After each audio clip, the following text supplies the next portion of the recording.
Mister मुबीन आरिफ साहब।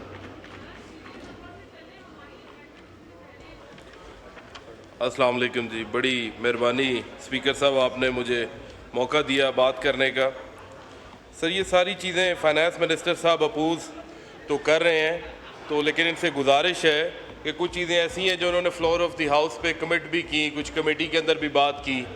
Sir, ये teacher researchers वाली एक बात है, इसके अंदर 25% जो उन्हें टैक्स का रिबेट मिलता था वो ये 2025 के जून के बाद से उन्हें मिलना बंद हो जाएगा। इसके अंदर मेरी गुजारिश थी कि ये उनका रिबेट जो है वो बहाल किया जाए। वो उस्ताज़ा हैं और उस्ताज़ा को जो है वो कोई अगर इस तरह की छोटी मोटी फैसिलिटी मौजूद है तो ये रहनी चाहिए। अगर हम ख़त्म करेंगे तो हम तलीम के साथ और उस्ताज़ा के साथ ये ज़्यादती के ज़ुमरे में आएगी। सर, नंबर 2 सर जो है वो sir floor of the house पे ही फाइनेंस मिनिस्टर साहब ने ये भी पिछले साल कमिटमेंट की थी और इस साल जो है वो अपोज कर रहे हैं और पूरा साल लागू भी नहीं कर सके।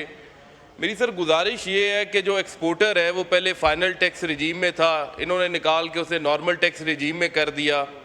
तो इसके अंदर सर गुजारिश ये थी कि उससे जो आप 1% मिनिमम जो है वो आप टैक्स कलेक्ट करते हो और 1% अभी एडवांस टैक्स कलेक्ट करते हो, तो टोटल 2% वो एट सोर्स दे के आ रहा है। तो वो 1% जो है उसे एडवांस टैक्स ले लिया जाए, मिनिमम की उसे माफ़ी दी जाए, क्योंकि इन्होंने कहा था कि अगर वो प्रॉफिट उसे होगा तो वो टैक्स देगा और अगर उसे प्रॉफिट नहीं होगा तो वो टैक्स नहीं देगा। जब आप मिनिमम टैक्स ले लेते हो तो वो उसे प्रॉफिट हो या लॉस वो समझेगा मिनिमम तो उसका चला गया ना, वो फाइनल की तरह ट्रीट किया जाएगा।